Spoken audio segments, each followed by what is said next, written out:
हर के सेवक जो हर पाए, तिनकी कथा निरारी रे। आवे ना जाहे ना कबहू मरते, पार ब्रह्म संगारी रे। कयो कृपाल ठाकुर सेवक को, सवरे हलत भलाता। धन सेवक सफल ओह आया, जिन नानक खसम पछाता।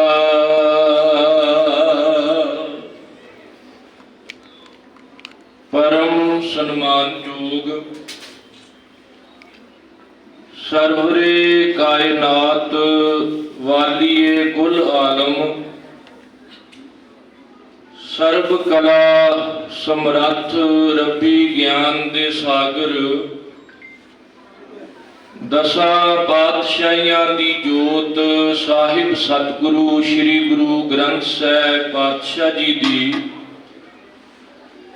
पावन हजूरी अंदर सुभाईमान गुरु प्यारी गुरु सवारी साध संगत जियो।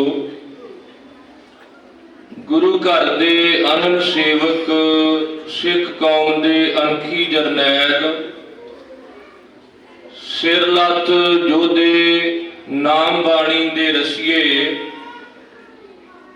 अमर शहीद बाबा दीप सिंह जी जिन्हां दा जन्म दिहाड़ा आप जी बड़ी ही श्रद्धा भावना सहित मना रहे हो। दास तो पहला जिथे छोटे बच्चियां ने आप जी नूं एक वारता शहीद बाबा दीप सिंह जी दे जीवन बारे संखेप ਅਤੇ बहुत ही भावपूर्त ढंग ਦੇ ਨਾਲ ਸਰਵਣ ਕਰਵਾਈ ਹੈ। ਉੱਥੇ ਦਾਸ ਤੋਂ ਪਹਿਲਾਂ ਅਤੀ ਸਤਿਕਾਰਯੋਗ ਬੀਬਾ ਬਲਵਿੰਦਰ ਕੌਰ ਜੀ, ਉਹਨਾਂ ਦੇ ਢਾਡੀ ਜਥੇ ਪਾਸੋਂ ਆਪ ਜੀ ਨੇ ਗੁਰ ਇਤਿਹਾਸ ਸਿੱਖ ਇਤਿਹਾਸ ਸਰਵਣ ਕੀਤਾ ਹੈ। छोटे छोटे बच्चों ने हलूना भी दिता है कि जिहड़े बंदी सिंह ने वो साडे जिउंदे शहीद ने।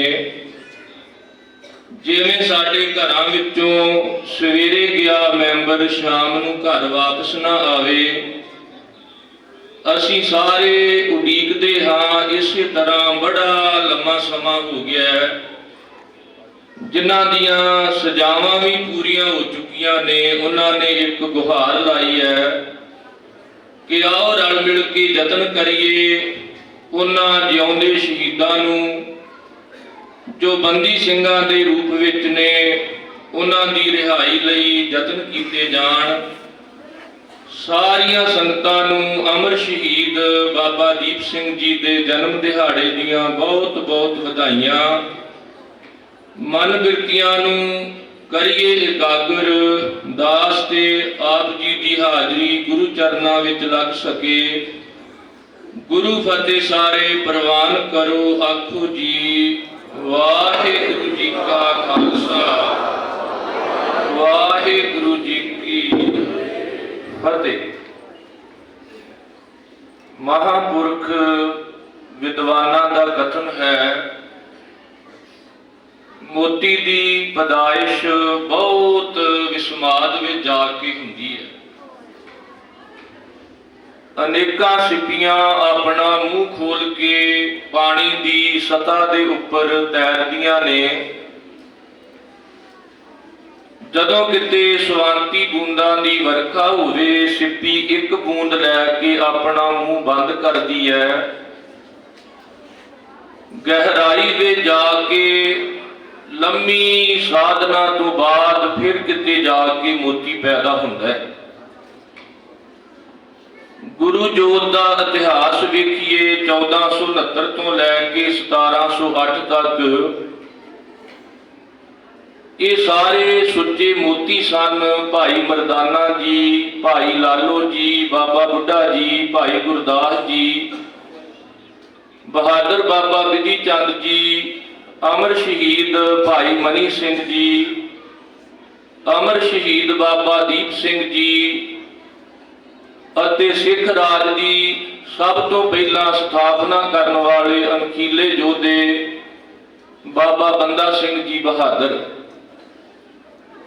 ਜਿਨ੍ਹਾਂ ਨੇ ਆਪਣਾ ਆਪ ਗੁਰੂ ਦੇ ਅੱਗੇ ਸਮਰਪਿਤ ਕੀਤਾ ਹੋਇਆ ਸੀ। ਤੇ ਗੁਰੂ ਜੋਤ ਦਾ ਜਿਹੜਾ ਸਰੀਰਕ ਤੌਰ ਤੇ ਸਮਾਂ ਹੈ, ਇਹਨਾਂ ਵਡਭਾਗੇ ਗੁਰਸਿੱਖਾਂ ਨੂੰ ਉਸ ਸਮੇਂ ਮਾਲਕ ਦੀ ਕਿਰਪਾ ਦੇ ਨਾਲ ਇਸ ਜਗਤ ਦੇ ਵਿੱਚ ਆਉਣ ਦਾ ਜਿਹੜਾ ਸੁਭਾਗ ਸੀ ਉਹ ਪ੍ਰਾਪਤ ਹੋਇਆ। ਪ੍ਰਭੂ ਦੀ ਰਚਨਾ ਵਿੱਚ ਧਿਆਨ ਮਾਰ ਕੇ ਦੇਖੀਏ ਤੇ ਦੋ ਪ੍ਰਕਾਰ ਦੇ ਜੀਵਾਂ ਦੀ ਚਰਚਾ ਹੈ।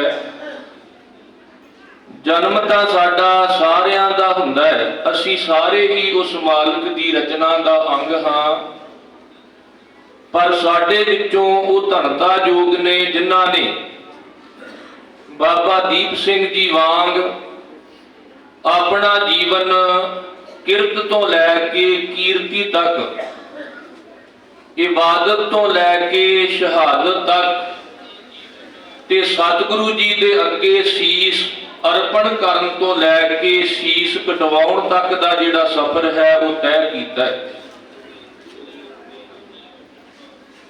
ਸਤਿਗੁਰੂ ਜੀ ਨੇ ਪਾਵਨ ਬਾਣੀ ਦੇ ਵਿੱਚ ਇਹਨਾਂ ਦੋਵਾਂ ਬਿਰਤੀਆਂ ਦਾ ਜ਼ਿਕਰ ਕੀਤਾ ਹੈ, ਕਿਉਂਕਿ ਅੱਜ ਵੀ ਜਦੋਂ ਬਾਰ-ਬਾਰ ਤੁਸੀਂ ਗੁਰੂ ਕਿਆਂ ਪਾਸੋਂ ਇਤਿਹਾਸ ਸਰਵਣ ਕਰਦੇ ਹੋ ਤੇ ਇੱਥੇ ਆ ਕੇ ਬਾਬਾ ਦੀਪ ਸਿੰਘ ਦੇ ਇਤਿਹਾਸ ਦੀ ਸੰਪੂਰਨਤਾ ਹੁੰਦੀ ਹੈ ਕਿ ਕੋਈ ਗੁਰੂ ਦਰ ਤੇ ਆ ਕੇ ਧਨ ਅਰਪਣ ਕਰਦਾ ਹੈ, ਕੋਈ ਕੜਾ ਪ੍ਰਸ਼ਾਦ ਭੇਟਾ ਕਰਦਾ ਹੈ, ਕੋਈ ਅਦਬ ਸਤਕਾਰ ਸਹਿਤ ਸੁੰਦਰ ਮਾਲੇ ਚੰਦੂਆ ਸਾਹਿਬ ਭੇਟ ਕਰਦਾ ਹੈ। ਔਰ ਸਾਨੂੰ ਸਾਰਿਆਂ ਨੂੰ ਇਹ ਚਾਹੀਦਾ ਵੀ ਹੈ ਕਿ ਸਮੇਂ ਦੀ ਲੋੜ ਦੇ ਮੁਤਾਬਕ ਕੁਝ ਨਾ ਕੁਝ ਧਰਮ ਕਾਰਜਾਂ ਲਈ ਅਸੀਂ ਜ਼ਰੂਰ ਭੇਟਾ ਰੱਖੀਏ।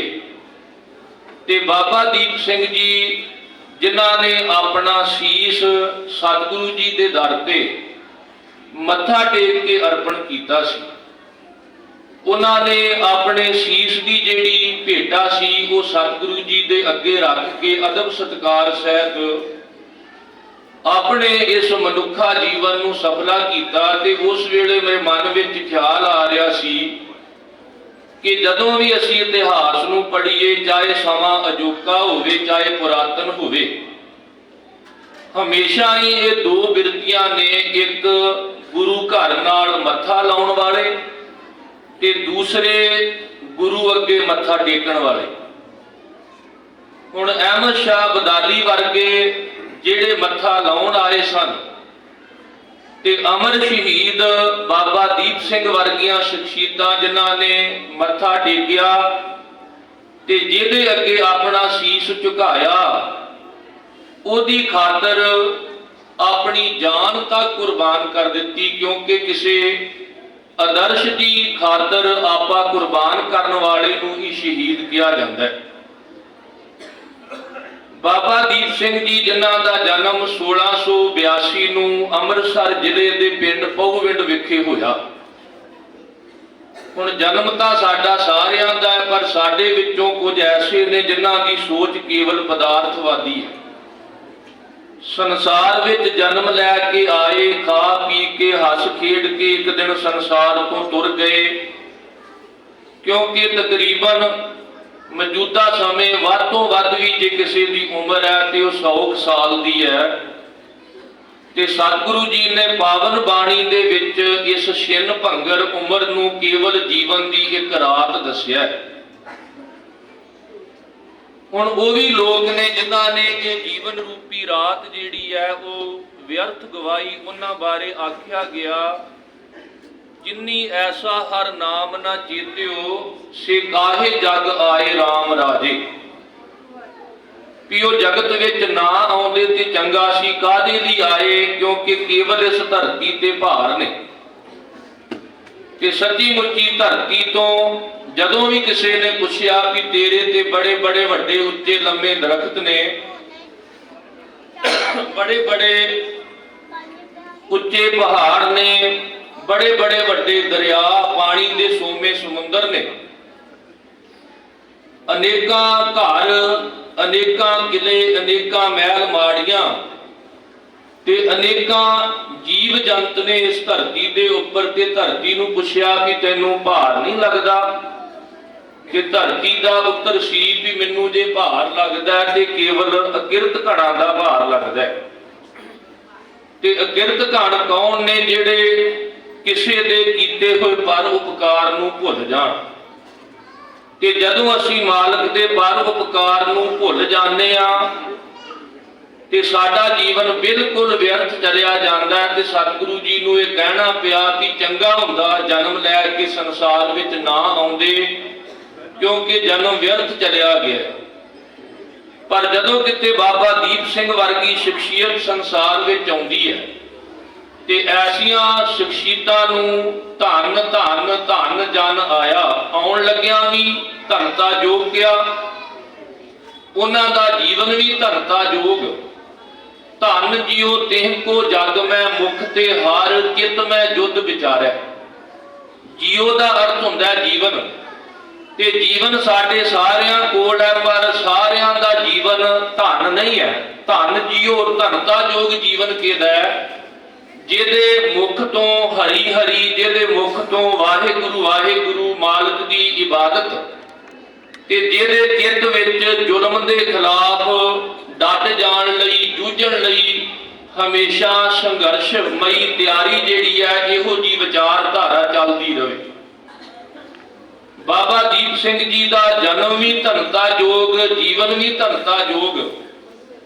ਤੇ ਜਦੋਂ ਐਸੀਆਂ ਸ਼ਖਸੀਅਤਾਂ ਸੰਸਾਰ ਤੋਂ ਤੁਰਦੀਆਂ ਨੇ ਤੇ ਉਹਨਾਂ ਦਾ ਮਰਨਾ ਵੀ ਸਫਲ ਹੋ ਜਾਂਦਾ। ਮਰਨ ਮੁਨਸਾ ਸੂਰਿਆਂ ਹੱਕ ਹੈ, ਜੋ ਹੋਏ ਮਰਨ ਪਰਵਾਣੋ। ਸੂਰੇ ਸੇਈ ਆਗੈ ਆਖੀਐ, ਦਰਗਹਿ ਪਾਵੈ ਸਾਚੀ ਮਾਣੋ। ਦਰਗਹਿ ਮਾਣ ਪਾਵੈ ਪਤਸੋਂ ਜਾਵੈ, ਆਗੈ ਦੁਖ ਨਾ ਲਾਗੈ। ਕਰ ਏਕ ਧਿਆਵੈ ਤਾਂ ਫਲ ਪਾਵੈ, ਜਿਤ ਸੇਵਿਆ ਭਉ ਭਾਗੈ। ਉੱਚਾ ਨਹੀਂ ਕਹਿਣਾ ਮਨ ਮੈਂ ਰਹਿਣਾ, ਆਪੇ ਜਾਣੈ ਜਾਣੋ। ਮਰਨ ਮੁਨਸਾ ਸੂਰਿਆਂ ਹੱਕ ਹੈ, ਜੋ ਹੋਏ ਮਰੈ ਪਰਵਾਣੋ। ਐਸੀਆਂ ਸ਼ਖਸੀਅਤਾਂ ਬਾਰੇ ਕਿਹਾ ਗਿਆ ਕਿ ਭਇਓ ਕਿਰਪਾਲ ਠਾਕੁਰ ਸੇਵਕ ਕੋ ਸਬਰੇ ਹਰਤ ਪਲਾਤਾ। ਧਨ ਸੇਵਕ ਸਫਲ ਉਹ ਆਇਆ, ਜਿਨ ਨਾਨਕ ਖਸਮ ਪਛਾਤਾ। ਮਾਤਾ ਪਿਤਾ ਵੀ ਧੰਨਤਾ ਜੋਗ। ਪਿਤਾ ਭਾਈ ਭਗਤ ਸਿੰਘ ਜੀ ਤੇ ਮਾਤਾ ਜਿਉਣ ਕੌਰ ਜੀ। ਕਿਉਂਕਿ ਧਨ ਜਨਨੀ ਜਿਨ ਜਾਇਆ, ਧਨ ਸੋ ਮਾਤਾ ਜਿਨ ਜਨ ਜਣੇ। ਤਿੰਨ ਧਨ ਜਣੇਂਦੀ ਮਾਓ ਆਏ ਸਫਲ ਸੇ। ਤੇ ਬਾਣੀ ਵਿੱਚ ਧਨ ਪਿਤਾ ਪ੍ਰਧਾਨ ਦਾ ਵੀ ਜ਼ਿਕਰ ਆਇਆ ਹੈ। ਉਹ ਥਾਵਾਂ ਧੰਨਤਾ ਜੋਗ ਹੋ ਜਾਂਦੀਆਂ ਨੇ, ਉਹ ਕੁਲਾਂ ਧੰਨਤਾ ਜੋਗ ਹੋ ਜਾਂਦੀਆਂ ਨੇ, ਉਹ ਮਾਤਾ ਪਿਤਾ ਪਰਿਵਾਰ ਧੰਨਤਾ ਜੋਗ ਹੋ ਜਾਂਦੇ ਨੇ, ਜਿਨ੍ਹਾਂ ਪਰਿਵਾਰਾਂ ਵਿੱਚ ਜਿਨ੍ਹਾਂ ਥਾਵਾਂ ਤੇ ਐਸੀਆਂ ਸ਼ਖਸੀਅਤਾਂ ਦੀ ਆਮਦ ਹੁੰਦੀ ਹੈ। ਹੁਣ ਬਾਬਾ ਦੀਪ ਸਿੰਘ ਜੀ ਪਿਤਾ ਪੁਰਖੀ ਕਿਰਤ ਦੇ ਮੁਤਾਬਕ ਜ਼ਿਮੀਂਦਾਰ ਘਰਾਣੇ ਨਾਲ ਸੰਬੰਧਿਤ ਸਨ, ਇਸ ਕਰਕੇ ਖੇਤੀ ਕਰਿਆ ਕਰਦੇ ਸਨ। ਕਿਉਂਕਿ ਸਿੱਖ ਧਰਮ ਦਾ ਮੁੱਢਲਾ ਅਸੂਲ ਹੀ ਇੱਥੋਂ ਸ਼ੁਰੂ ਹੁੰਦਾ ਹੈ, ਕਿਰਤ ਕਰੋ ਨਾਮ ਜਪੋ ਵੰਡ ਛਕੋ। ਤੇ ਧੰਨ ਗੁਰੂ ਗ੍ਰੰਥ ਸਾਹਿਬ ਮਹਾਰਾਜ ਜੀ ਦੇ ਜਦੋਂ ਅਸੀਂ 15 ਭਗਤਾਂ ਦੀ ਬਾਣੀ ਪੜ੍ਹਦੇ ਹਾਂ, ਉਹ ਸਾਰੇ ਦੇ ਸਾਰੇ ਕਿਰਤੀ ਸਨ। ਸਤਿਗੁਰਾਂ ਨੇ ਕਿਰਤ ਦਾ ਸਤਿਕਾਰ ਕੀਤਾ ਹੈ।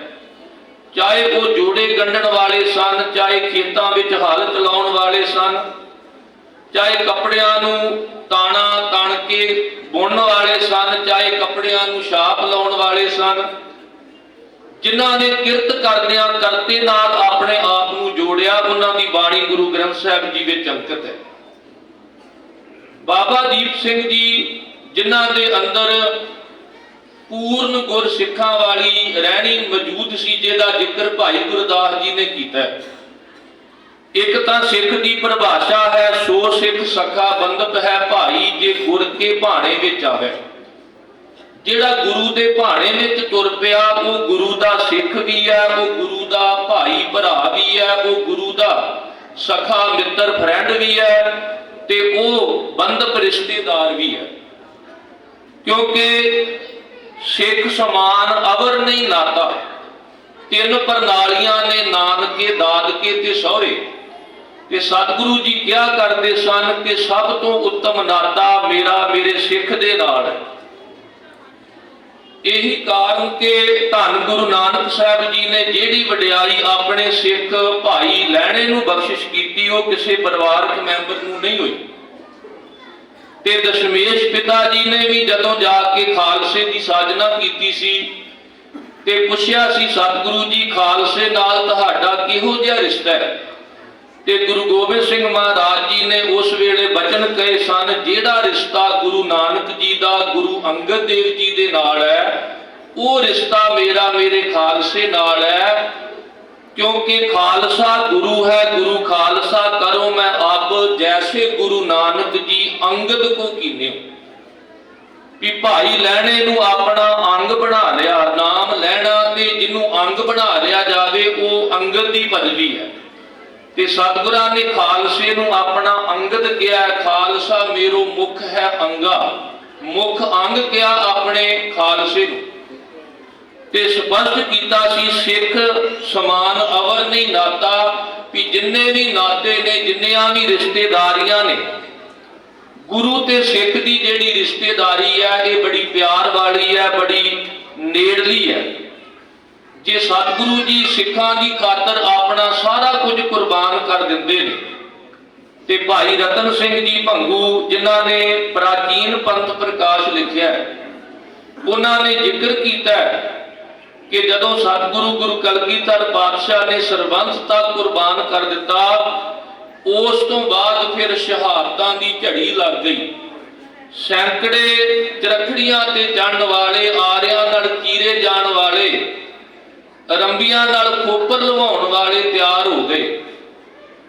अजोका समा भी सानू दसदा, हस हस के फांसियां दे रस्से चुमण वाले, तोपां ते टैंकां दा मुकाबला करन वाले, गोलियां दी वाछड़ अपनियां छातियां विच झल्लण वाले तैयार हो गए। ते जदों भी किते गुरु का सिख शहीद होण लगदा ते ओह इह दुख पड़िया करदा सी, सिखन काज सो गुरु सवारे, शीस दिए सन निज परवारे, हम कारण गुर कुलै गवाई, हम कुल राखैं कवन वडाई। बाबा दीप सिंह जी जिथे पिता पुरखी किरत करते सन, उत्थे समय समय किरत विरत कर धर्म दी हथों दे के भला बनावे।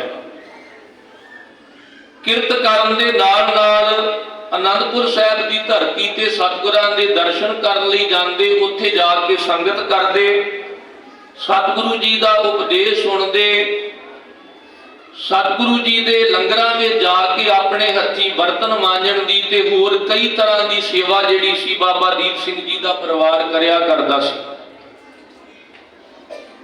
धर्म कारजां वास्ते अपनी किरत विचों जो दसवंध बनदा सी वो जाके आनंदपुर साहिब विखे अर्पण करदे, क्योंकि गुरु कलगीधर पातशाह दे बचन ने, दसवंध गुरु ना देवई झूठ बोल जो खाए, कहे गोबिंद सिंह लाल जी तिसका कस ना बसाई।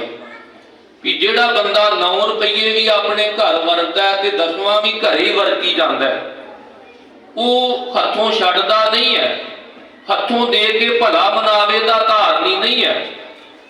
10वां हिस्सा भी धर्म कारजां लई, मनुखता लई, परोपकार लई, गरीबां लई, लोड़वंदां लई नहीं कढदा। ते साहब कहंदे जिहड़ा दसे दे दसे हिस्से ही खाई जांदा है, उहदा कदे विश्वास नहीं कीता जा सकदा। बाबा दीप सिंह जी का परिवार आनंदपुर साहिब जाके जिथे दसवंध अर्पण करदा, जो सतगुरु जी का उपदेश कि सतगुरु गुरु नानक साहिब जी के घर का सिद्धांत ਕਬ ਕਲ ਸੋ ਜਸ ਗਾਵੋ ਗੁਰ ਨਾਨਕ ਰਾਜ ਜੋਗ ਜਿਨ ਮਾਣਿਓ। ਜਿਸ ਰਾਜ ਜੋਗ ਨੂੰ ਛੇਵੇਂ ਪਾਤਸ਼ਾਹ ਨੇ ਮੀਰੀ ਪੀਰੀ ਦਾ ਰੂਪ ਦਿੱਤਾ ਤੇ 10ਵੇਂ ਪਾਤਸ਼ਾਹ ਨੇ ਆਪਣੇ ਸਿੱਖ ਨੂੰ ਸੰਤ ਸਿਪਾਹੀ ਬਣਾਇਆ। ਕਿਉਂਕਿ ਗੁਰੂ ਨਾਨਕ ਸਾਹਿਬ ਜੀ ਵੇਖ ਰਹੇ ਸਨ ਕਿ ਬਾਬਰ ਇਕੱਲਾ ਮੀਰ ਹੈ ਤੇ ਉਹ ਪਾਪ ਦੀ ਜੰਜ ਦਾ ਲਾੜਾ ਬਣ ਕੇ ਆਇਆ ਤੇ ਉਹਨੇ ਭਾਰਤ ਦੇ ਲੋਕਾਂ ਦੇ ਰਤਨਾਂ ਵਰਗੇ ਕੀਮਤੀ ਜੀਵਨ ਜਿਹੜੇ ਨੇ ਕੁੱਤਿਆਂ ਵਾਂਗ ਰੋਲ ਕੇ ਰੱਖ ਦਿੱਤੇ ਨੇ। ਰਤਨ ਵਿਗਾੜ ਵਗੋਏ ਕੁੱਤੀ ਮੋਇਆ ਸਾਰ ਨਾ ਕਾਈ। ਪਾਪ ਕੀ ਜੰਜ ਲੈ ਕਾਬਲੋਂ ਧਾਇਆ ਜੋਰੀ ਮੰਗੈ ਦਾਨ ਵੇ ਲਾਲੋ। ਬਾਬਰ ਇਕੱਲਾ ਮੀਰ ਹੈ ਤੇ ਉਹ ਜ਼ਾਲਮ ਬਣ ਗਿਆ ਤੇ ਭਾਰਤ ਦੇ ਲੋਕ ਇਕੱਲੀ ਪੀਰੀ ਤੇ ਟਿਕੇ ਹੋਏ ਸਨ ਕਿ ਕੋਈ ਚਿੰਤਾ ਨਹੀਂ, ਬਾਬਰ ਦੀਆਂ ਤੋਪਾਂ ਆਉਣਗੀਆਂ, ਅਸੀਂ ਪੀਰਾਂ ਨੂੰ ਇੱਕ ਜਗ੍ਹਾ ਤੇ ਬਿਠਾਵਾਂਗੇ, ਉਹਨਾਂ ਨੂੰ ਕਵਾਂਗੇ ਤੁਸੀਂ ਮਾਲਾ ਫੇਰੋ, ਤੁਸੀਂ ਫੂਕਾਂ ਮਾਰੋ, ਤੁਸੀਂ ਮੰਤਰ ਪੜੋ, ਤੁਸੀਂ ਬਾਬਰ ਦੀ ਫੌਜ ਨੂੰ ਵਾਪਸ ਮੋੜ ਦਿਓ, ਅੱਗ ਲਗਾ ਦਿਓ, ਉਹਨਾਂ ਨੂੰ ਇੰਨੀ ਜ਼ੋਰ ਨਾਲ ਮਾਰ ਮਾਰੋ ਕਿ ਉਹ ਵਾਪਸ ਖੁਰਾਸਾਨ ਪਰਤ ਜਾਣ। ਪਰ ਸਾਹਿਬ ਕਹਿਣ ਲੱਗੇ ਹੋਇਆ ਕੁਝ ਵੀ ਨਹੀਂ। ਮੁਗਲ ਪਠਾਣਾ ਭਈ ਲੜਾਈ ਰਣ ਮੈਂ ਤੇਗ ਵਗਾਈ। ਉਨੀ ਤੁਪਕ ਤਾਣ ਚਲਾਈ ਉਨੀ ਹਸਤ ਚੜਾਈ। ਕੋਟੀ ਹੂੰ ਪੀਰ ਵਰਜ ਰਹਾਏ ਜਾਂ ਮੀਰ ਸੁਣਿਆ ਧਾਇਆ। ਕੋਈ ਮੁਗਲ ਨਾ ਹੁਆ ਅੰਧਾ ਕਿੰਨੇ ਨਾ ਪਰਚਾ ਲਾਇਆ। ਵੀ ਜਿਹੜੇ ਲੋਕ ਪੀਰੀ ਤੇ ਟਿਕੇ ਸਨ ਉਹਨਾਂ ਦੀਆਂ ਫੂਕਾਂ ਨਾਲ, ਜੰਤਰਾਂ ਮੰਤਰਾਂ ਨਾਲ, ਉਹਨਾਂ ਪੀਰਾਂ ਦੇ ਮੁਖ ਤੋਂ ਇਹ ਕਹਿਣ ਨਾਲ ਕਿ ਅੱਗ ਲੱਗ ਜੇ, ਬਾਬਰ ਦੀ ਫੌਜ ਲੰਗੜੀ ਹੋ ਜੇ, ਕਹਿੰਦੇ ਕੁਝ ਨਹੀਂ ਹੋਇਆ। ਇਕੱਲੀ ਪੀਰੀ ਤੇ ਇਕੱਲੀ ਮੀਰੀ ਇਹ ਮਨੁੱਖ ਦਾ ਜੀਵਨ ਸਵਾਰ ਨਹੀਂ ਸਕਦੀ ਜਦੋਂ ਮੀਰੀ ਤੇ ਪੀਰੀ ਇਕੱਤਰ ਹੋਵੇਗੀ। ਕਿਉਂਕਿ ਇਕੱਲਾ ਸੰਤ ਨਾਮ ਤਾਂ ਜਪ ਰਿਹਾ, ਆਪਣੇ ਜੀਵਨ ਨੂੰ ਮੁਕਤਾ ਕਰ ਰਿਹਾ, ਪਰ ਉਹਨੂੰ ਰਾਖੀ ਕਰਨ ਵਾਸਤੇ ਵੇਖੋ ਸਿਪਾਹੀ ਦੀ ਲੋੜ ਪੈਂਦੀ ਹੈ। ਇਹੀ ਕਾਰਨ ਕਿ ਵੱਡੇ ਵੱਡੇ ਮਹਾਂਪੁਰਖਾਂ ਨੇ ਅੱਜ ਆਪਣੇ ਨਾਲ ਗਨਮੈਨ ਜਿਹੜੇ ਨੇ ਉਹ ਰੱਖੇ ਹੁੰਦੇ ਨੇ। ਇੱਕ ਸਿਪਾਹੀ ਬਾਰਡਰ ਤੇ ਆਪਣੀ ਜਾਨ ਤੱਕ ਕੁਰਬਾਨ ਕਰ ਦਿੰਦਾ ਹੈ, ਸ਼ਹੀਦ ਤੱਕ ਹੋ ਜਾਂਦਾ ਹੈ, ਪਰ ਉਹਨੂੰ ਇੱਕ ਫਿਕਰ ਹੈ ਕਿ ਮੈਂ ਸਿਪਾਹੀ ਹਾਂ, ਮੈਨੂੰ ਮੁਕਤ ਹੋਣ ਲਈ ਕਿਸੇ ਸੰਤ ਕੋਲ ਜਾਣਾ ਪਵੇਗਾ। ਪਰ ਗੁਰੂ ਨਾਨਕ ਸਾਹਿਬ ਦੇ ਘਰ ਰਾਜ ਜੋਗ, ਮੀਰੀ ਪੀਰੀ ਤੇ ਸੰਤ ਸਿਪਾਹੀ ਇਹ ਦੋਵੇਂ ਗੁਣ ਇਕੱਤਰ ਕਰ ਦਿੱਤੇ ਗਏ। ਕਿਉਂਕਿ ਧੰਨ ਗੁਰੂ ਕਲਗੀਧਰ ਪਾਤਸ਼ਾਹ ਨੇ ਅਨੰਦਪੁਰ ਸਾਹਿਬ ਦੀ ਧਰਤੀ ਤੇ ਬਾਬਾ ਦੀਪ ਸਿੰਘ ਜੀ ਨੂੰ ਜਿੱਥੇ ਘੋੜ ਸਵਾਰੀ, ਸ਼ਸਤਰ ਵਿਦਿਆ, ਜਿੱਥੇ ਜੰਗਾਂ ਯੁੱਧਾਂ ਦਾ ਅਭਿਆਸ ਕਰਵਾਇਆ, ਉੱਥੇ ਨਾਲ ਹੱਥੀਂ ਸੇਵਾ ਕਰਨ ਦੀ ਵੀ ਪ੍ਰੇਰਣਾ ਕੀਤੀ। ਗੁਰਬਾਣੀ ਦਾ ਪਾਠ, ਕੀਰਤਨ ਤੇ ਗੁਰਬਾਣੀ ਦੀ ਕਥਾ ਵਿਚਾਰ, ਇਹ ਵੀ ਗੁਣ ਬਾਬਾ ਦੀਪ ਸਿੰਘ ਜੀ ਦੀ ਝੋਲੀ ਵਿੱਚ ਪਾਇਆ ਗਿਆ। ਇਹੀ ਕਾਰਨ ਕਿ ਬਾਬਾ ਦੀਪ ਸਿੰਘ ਵਰਗੀਆਂ ਸ਼ਖਸੀਅਤਾਂ ਵੱਲ ਵੇਖ ਕੇ ਕਿਸੇ ਕਵੀ ਨੇ ਲਿਖਿਆ, ਬਾਜਾਂ ਵਾਲੇ ਸਤਿਗੁਰੂ ਮੈਂ ਤੁਹਾਡੇ ਤੋਂ ਕੁਰਬਾਨ ਜਾਵਾਂ, ਇੱਕੋ ਸਿੱਖ ਵਿੱਚ ਇੰਨੇ ਗੁਣ ਭਰ ਦਿੱਤੇ ਨੇ। ਲੈਕਰ ਦੁਤਾਰਾ ਗਾਵੇ ਸੰਗਤ ਮੇ ਵਾਰ ਆਸਾ, ਪਕੜ ਦੁਤਾਰਾ ਬਾਹੇ ਛਤਰ ਸਿਰ ਆਰਾ ਹੈ। ਕੜਸ਼ੀ ਲੈ ਹਾਥ ਵਰਤਾਵਤ ਅਟੁੱਟ ਦੇਗ, ਕਠਨ ਕੁਦੰਡ ਬਾਣ ਵੇਦ ਕਰੇ ਬਾਰਾ ਹੈ। ਭਗਤ ਗਿਆਨ ਪ੍ਰੇਮ ਓ ਵੈਰਾਗ ਕੀ ਸੁਣਾਵੇ ਕਥਾ, ਚੜ ਕੇ ਤੁਰੰਗ ਜੰਗ ਲਲਕਾਰਾ ਹੈ। ਤਤ ਗਿਆਨੀ ਗਿਰਹੀ ਉਦਾਸੀ ਜੋਦਾ, ਵਾਹ ਵਾਹ ਦਸ਼ਮੇਹ ਜੀ ਕਾ ਖਾਲਸਾ ਨਿਆਰਾ ਹੈ। ਇੱਕੋ ਸਿੱਖ ਵਿੱਚ ਇੰਨੇ ਗੁਣ ਭਰ ਦਿੱਤੇ ਕਿ ਜਿਹੜਾ ਸਿੱਖ ਆਪਣੇ ਹੱਥਾਂ ਵਿੱਚ ਦੋ ਤਾਰਾ ਸਾਜ ਲੈ ਕੇ ਆਸਾ ਦੀ ਵਾਰ ਦਾ ਕੀਰਤਨ ਕਰਦਾ ਵੇਖਿਆ ਗਿਆ। ਜੇ ਲੋੜ ਪਈ ਤੇ 18 ਸ਼ੇਰ ਦਾ ਦੋ ਧਾਰਾ ਖੰਡਾ ਖੜਕਾਉਣ ਵੀ ਉਹ ਤੁਰ ਪਿਆ। ਜਿਹਨੂੰ ਕੜਛੀ ਬਾਲਟੀ ਲੈ ਕੇ ਲੰਗਰ ਵਰਤਾਉਂਦਿਆਂ ਵੇਖਿਆ ਗਿਆ।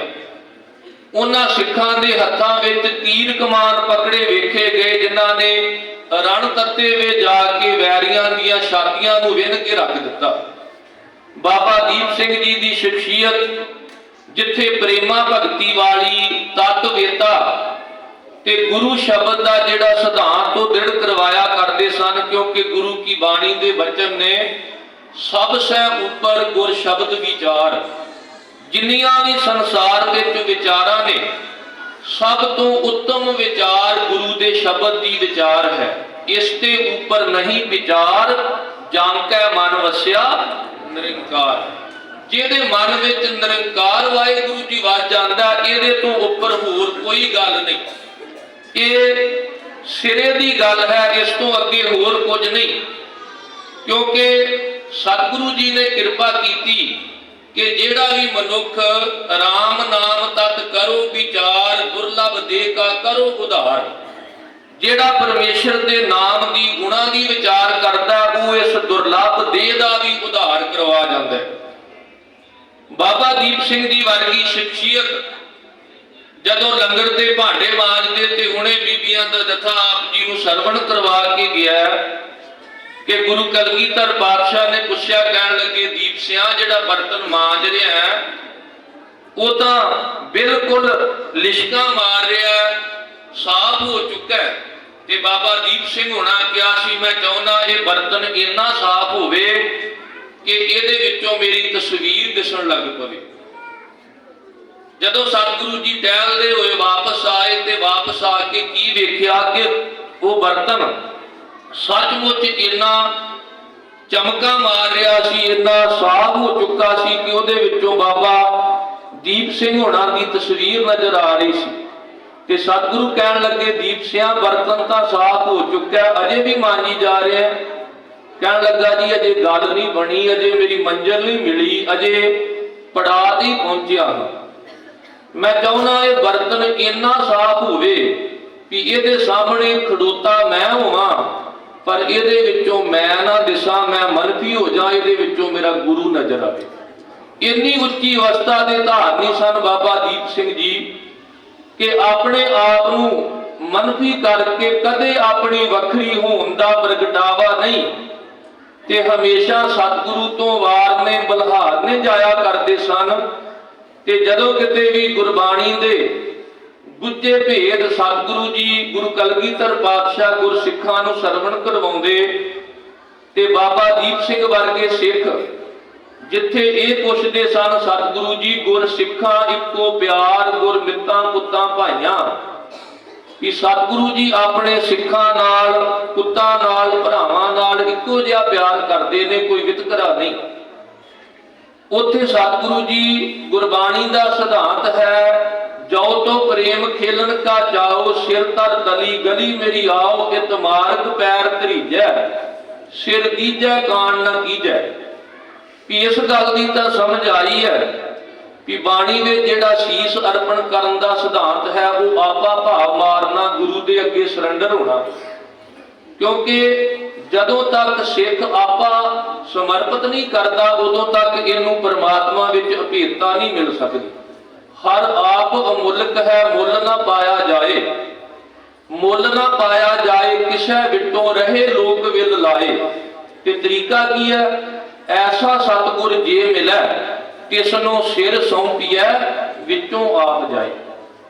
ਹੁਣ ਜਿੱਥੇ ਸਿਰ ਅਰਪਣ ਦਾ ਭਾਵ ਆਪਾ ਭਾਵ ਗੁਰੂ ਦੇ ਅੱਗੇ ਸਮਰਪਿਤ ਕਰ ਦੇਣਾ, ਕਿ ਜਦੋਂ ਮੱਥਾ ਟੇਕਿਆ ਸਤਿਗੁਰੂ ਦੇ ਦਰ ਤੇ ਸੀਸ ਅਰਪਣ ਕਰ ਦਿੱਤਾ, ਤੇ ਇਹ ਸੀਸ ਮੁੜ ਕੇ ਕੱਟਿਆ ਤੇ ਜਾ ਸਕਦਾ, ਪਰ ਇਹ ਸੀਸ ਕਿਸੇ ਹੋਰ ਦੇ ਅੱਗੇ ਨਹੀਂ ਝੁਕ ਸਕਦਾ। ਇਸੇ ਕਰਕੇ ਕਿਸੇ ਉਰਦੂ ਦੇ ਕਵੀ ਨੇ ਲਿਖਿਆ, ਜਿਸ ਦਰ ਪੇ ਝੁਕੇ ਨਾ ਸਾਰ, ਉਸੇ ਦਰ ਨਹੀਂ ਕਹਤੇ।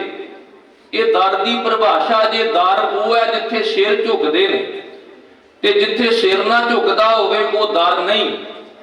ਤੇ ਉਸ ਮਹਾਂਪੁਰਸ਼ ਨੇ ਫਿਰ ਅਗਲੀ ਗੱਲ ਵੀ ਕੀਤੀ, ਕਹਿਣ ਲੱਗੇ, ਜਿੱਥੇ ਤੁਸੀਂ ਦਰ ਦੀ ਪਰਿਭਾਸ਼ਾ ਸੁਣੀ ਹੈ ਕਿ ਜਿੱਥੇ ਸਿਰ ਝੁਕਦੇ ਹੋਣ ਉਹ ਦਰ ਹੈ, ਹੁਣ ਸਿਰ ਦੀ ਪਰਿਭਾਸ਼ਾ ਵੀ ਸੁਣੋ।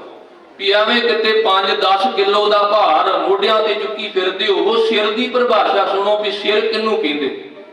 ਉਹਨੇ ਲਿਖਿਆ, ਕਹਿੰਦਾ, ਜਿਸ ਦਰ ਪੇ ਝੁਕੇ ਨਾ ਸਰ, ਉਸੇ ਦਰ ਨਹੀਂ ਕਹਤੇ, ਜੋ ਹਰ ਦਰ ਪੇ ਝੁਕ ਜਾਏ, ਉਸੇ ਸਰ ਨਹੀਂ ਕਹਤੇ। ਜਿਹੜਾ ਥਾਂ ਥਾਂ ਝੁਕ ਜਾਵੇ, ਜਿੱਥੇ ਵੇਖਿਆ ਮੱਥਾ ਟੇਕ ਦਿੱਤਾ, ਜਿਹੜਾ ਹਰ ਥਾਂ ਤੇ ਝੁਕਦਾ ਹੋਵੇ, ਉਹ ਕੇਵਲ ਇੱਕ ਭਾਰ ਹੋ ਸਕਦਾ, ਬੋਝ ਹੋ ਸਕਦਾ, ਉਹਨੂੰ ਆਪਾਂ ਸਿਰ ਨਹੀਂ ਕਹਿ ਸਕਦੇ। ਸਤਿਗੁਰਾਂ ਨੇ ਜਿੱਥੇ ਰਾਵਣ ਦੀ ਮੂਰਖਤਾਈ ਦਾ ਜ਼ਿਕਰ ਕੀਤਾ, ਵੀ ਲੰਕਾ ਗੜ ਸੋਨੇ ਕਾ ਭਇਆ, ਮੂਰਖ ਰਾਵਣ ਕਿਆ ਲੈ ਗਿਆ।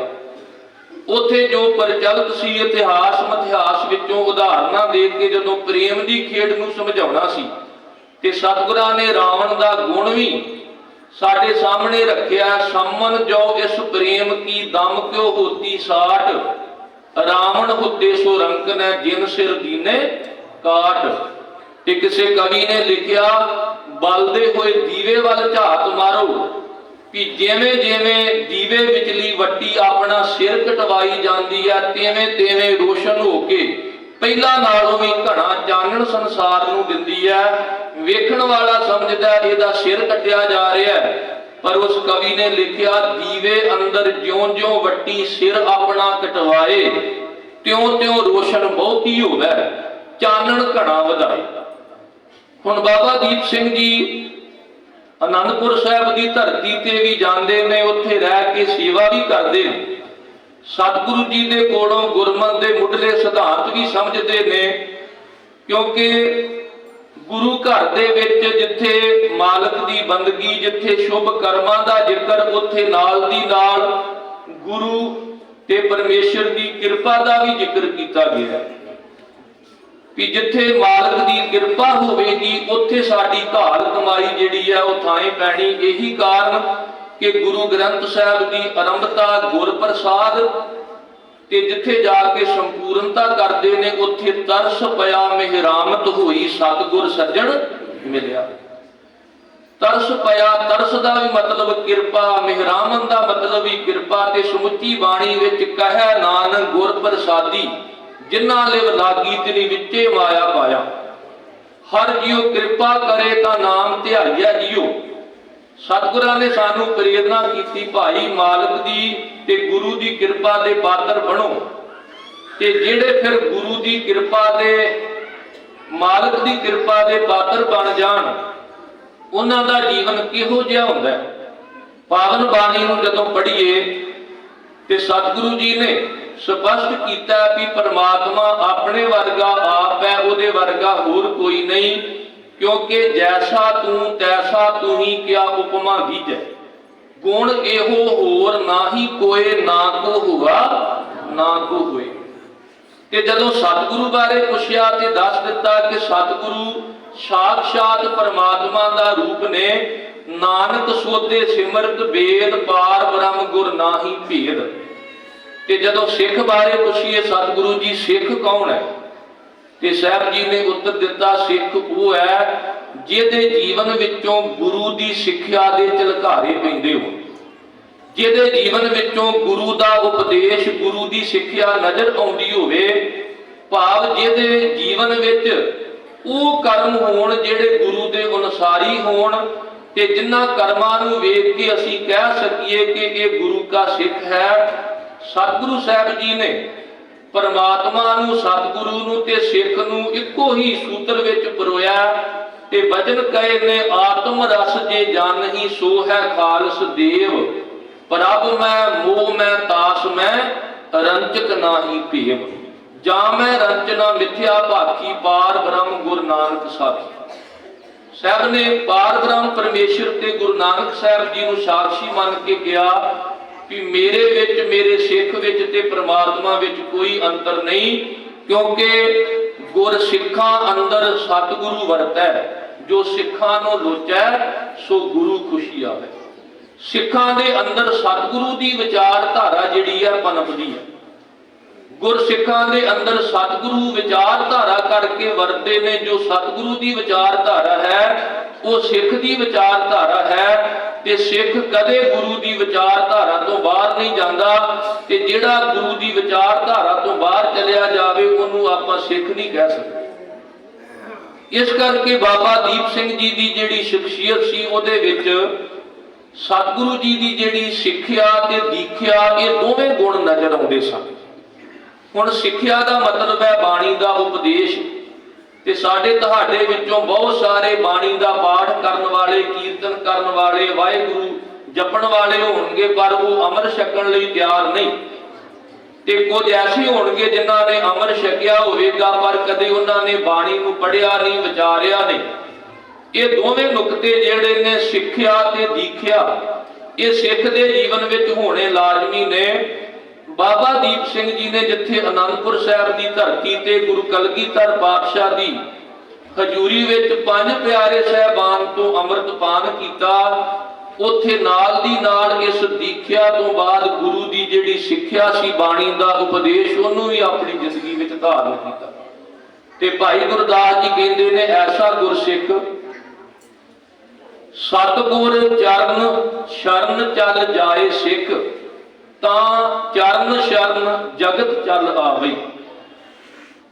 ਜਿਹੜਾ ਸਿੱਖ ਸਤਿਗੁਰੂ ਦੀ ਚਰਨ ਸ਼ਰਨ ਵਿੱਚ ਚੱਲ ਕੇ ਜਾਂਦਾ ਹੈ, ਸਾਰਾ ਜਗਤ ਤਰਸਦਾ ਹੈ ਕਿ ਜਿਹੜਾ ਸਿੱਖ ਸਤਿਗੁਰੂ ਦੀ ਚਰਨ ਸ਼ਰਨ ਵਿੱਚ ਗਿਆ, ਕਿਤੇ ਮੈਨੂੰ ਉਹਦੀ ਚਰਨ ਸ਼ਰਨ ਮਿਲ ਜੇ। ਤੇ ਅੱਜ ਤੁਸੀਂ ਵੇਖਿਓ, ਜਿੱਥੇ ਸੱਚਖੰਡ ਸ੍ਰੀ ਹਰਿਮੰਦਰ ਸਾਹਿਬ ਵਿਖੇ ਸੰਗਤਾਂ ਦੀਆਂ ਰੌਣਕਾਂ ਲੱਗਦੀਆਂ ਨੇ, ਉੱਥੇ ਬਾਬਾ ਦੀਪ ਸਿੰਘ ਜੀ ਦੇ ਸਥਾਨ ਤੇ ਵੀ ਰੌਣਕਾਂ 24 ਘੰਟੇ ਲੱਗੀਆਂ ਰਹਿੰਦੀਆਂ। ਪਰ ਯਤਨ ਕਰਿਓ ਕਿ ਬਾਬਾ ਦੀਪ ਸਿੰਘ ਜੀ ਦੀ ਸ਼ਹਾਦਤ ਨੂੰ ਸਮਝੀਏ, ਸ਼ਹੀਦਾਂ ਦਾ ਸਤਿਕਾਰ ਕਰੀਏ, ਕਿਉਂਕਿ ਪਰਵਾਨੇ ਜ਼ਿੰਦਗੀ ਦਾ ਇਤਬਾਰ ਨਹੀਂ ਕਰਦੇ, ਸ਼ਮਾ ਤੇ ਸੜ ਮਰਨੋਂ ਨਹੀਂ ਡਰਦੇ, ਪਰ ਡੁੱਬ ਮਰਨ ਦੀ ਲੋੜ ਹੈ ਉਸ ਵਤਨ ਨੂੰ ਜਿਹੜੇ ਲੋਕ ਸ਼ਹੀਦਾਂ ਦਾ ਸਤਿਕਾਰ ਨਹੀਂ ਕਰਦੇ। ਸ਼ਹੀਦਗੰਜ ਕਤਲਗਾਹ ਕਿੰਨਾ ਪਵਿੱਤਰ ਸਥਾਨ ਹੈ। ਵੀ ਮੁਕਤੀ ਨੂੰ ਕਿਸੇ ਨੇ ਪੁੱਛਿਆ ਸੀ ਵੀ ਤੂੰ ਸਾਰਿਆਂ ਨੂੰ ਮੁਕਤ ਕਰਦੀ ਹੈ, ਜੇ ਤੂੰ ਮੁਕਤ ਹੋਣਾ ਹੋਵੇ ਤੇ ਇਹਦਾ ਕੀ ਰਾਜ ਹੈ? ਤੇ ਮੁਕਤੀ ਦਾ ਅੱਗੋਂ ਉੱਤਰ ਸੀ, ਕਿਸੇ ਸ਼ਹੀਦਗੰਜ, ਕਿਸੇ ਕਤਲਗਾਹ ਦੀ ਮੈਨੂੰ ਧੂੜੀ ਮਿਲ ਜੇ ਤੇ ਮੈਂ ਆਪਣੇ ਆਪ ਨੂੰ ਮੁਕਤ ਸਮਝਦੀ ਹਾਂ। मुक्ति हूँ मुक्त करती हूँ बशरे पाक को, मैं भी मुक्त होती हूँ पा शहीदे खाक को। पर शहीदां दे नाम ते पखंड करना, कई तां इत्थे तक भी यतन करते ने, कहंदे ने भी साडे विच बाबा दीप सिंह दी जोत आउंदी। भी बंदा पुछे भी तेरा जीवन इन्ना मैला कुचैला कर्म कांडा वाला ते तेरे विच बाबा दीप सिंह दी जोत आउणी है। बाबा दीप सिंह वर्गियां शख्सियतां तां ज्यों जल मैं जल आए खटाना, त्यों ज्योति संग जोत समाना। ते जे उन्हां दी जोत तेरे विच विचर रही है ते फिर बाकियां दा की बने? शहीदां दे नां ते जिहड़े पखंड करने ने, इस तो हमेशा अपने आप नूं सुचेत रखना चाहिदा है कि शहीद वो ने जिहड़े गुरु मर्यादा दी खातर, गुरु सिद्धांतां दी खातर अपनी जान तक कुर्बान कर दिंदे ने। ते कोई शहीदां दे स्थान ते जाके गुरु मर्यादा नूं पिछे पावे ते कर्म कांड करे, ये बाबा दीप सिंह जी जां साडे शहीद कदे परवान नहीं करन। क्योंकि जिन्हां ने जौ तो प्रेम खेलन का चाओ, सिर तर तली गली मेरी आओ, इत मार्ग पैर धरीजै सिर दीजै कान न कीजै। बाबा दीप सिंह जी बारे ये प्रचलित है कि वो जिंदगी विच अपने हर दिन विच जदों भी समा मिलदा ते वार वार जपजी साहब का पाठ विचार के करते सन। ते अज भी जदों सानू कोई केवल कहे कि सुखमनी साहब पढ़ लिया करो सर जेगा, नहीं, उन्होंने बेनती करया करो कि इक्का बाणी एक गुर इक्को शब्द विचार।